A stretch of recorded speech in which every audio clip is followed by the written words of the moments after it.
Hi, இன்னைக்கு பார்த்தீங்கன்னா Mahanadi serial இன்னைக்கான எபிசோடு தாங்க பார்க்க போகிறோம். அதுக்கு முன்னாடி என்னோட சேனலை சப்ஸ்கிரைப் பண்ணி வச்சுக்கோங்க. வாங்க கதைக்குள்ளே போகலாம். இப்போ பார்த்தீங்கன்னா குழந்தைய காணோன்னு சொல்லிட்டு விஜய் வந்து வீட்டில் சொல்வார். அப்போ அவங்க சித்தப்பா சொல்வார், ராகவ இந்த மாதிரி பார்த்தேன் அப்படின்ற மாதிரி சொல்வார்.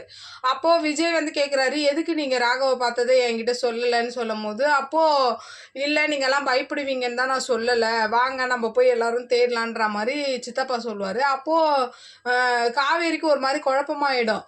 அப்போது பசுபதி ராகவ பேர் வரும்போது எங்களுக்கு தெரிஞ்ச கொடைக்கானலில் ஒரு பசுபதியும் ராகவும் இருக்காங்க, அவங்களா அப்படின்னும் போது அவங்களே தான் அப்படின்ற மாதிரி விஜயும் சொல்வார். அப்போது இவங்க காரில் ஏறி கண்டுபிடிச்சிக்கிட்டே வருவாங்க. அப்போ சித்தப்பா சொல்வார், ராகவ பார்த்தப்ப அவன் வந்து ஒரு இடம் சொன்னான் அவங்க அடியாளுங்களுக்கு, அங்கே போய் செக் பண்ணுவோம் அப்படின்ற மாதிரி அந்த இடத்துக்கு போய் செக் பண்ணுறாங்க. அங்கே பார்த்தீங்கன்னா ஆளே இல்லை.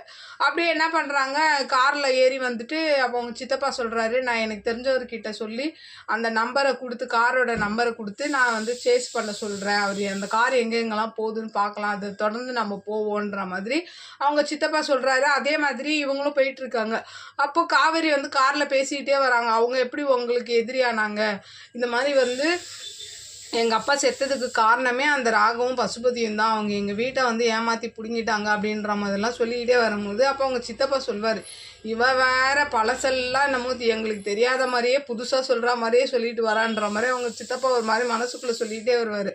அப்போது விஜய் வந்து சொல்கிறாரு, அங்கே போய் இங்கே போயிட்டு என் பொண்ணு மேலேயே கையை வச்சுட்டானா, இனிமேல் வந்து அவனை நான் சும்மா விடுறதா இல்லை அப்படின்னும் போது காவிரியே சொல்கிறாங்க, ஆமாம் விடாதீங்க, அவனை நம்ம வந்து ஏதாவது பண்ணியே ஆகணுன்ற மாதிரி அவங்களும் சொல்கிறாங்க. அப்புறம் ஒரு வழியாக என்ன ஆகுது, ட்ரேஸ் பண்ணி கண்டம் பிடிச்சிடுறாங்க.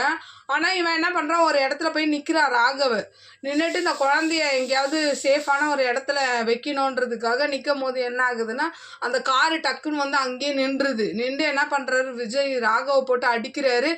அவங்க சித்தப்பாவும் அந்த அடியாளுங்களை போட்டு அடிக்கிறாங்க. அப்படியே காவேரி என்ன பண்ணுறாங்க, போய் கார் கதவை திறந்து பாப்பாவை கூப்பிட்றாங்க. பாப்பா வந்து அழுதுகிட்டே மிஸ் மிஸ் அப்படின்னு சொல்லி அப்படியே கட்டி பிடிச்சி அப்படியே அழுகிறா. அப்படியே இன்னைக்கான எபிசோடு முடியுது. பார்க்கலாம் நாளைக்கு என்ன நடக்குது. ஒரு வேளை ராகவ் அடி தாங்க முடியாமல் அங்கேயே உங்கள் ஒய்ஃப்னு ஏதாவது வாயை விட்டுருவாரா? உங்களோட கருத்துக்களை என்னோட கமெண்ட் பாக்ஸில் சொல்லுங்கள். என்னோட சேனல் பிடிச்சிருந்தா லைக் பண்ணுங்கள், ஷேர் பண்ணுங்கள், கமெண்ட் பண்ணுங்கள். என்னோட சேனலை சப்ஸ்கிரைப் பண்ணி சப்போர்ட் பண்ணுங்கள். நன்றி, வணக்கம், பாய்.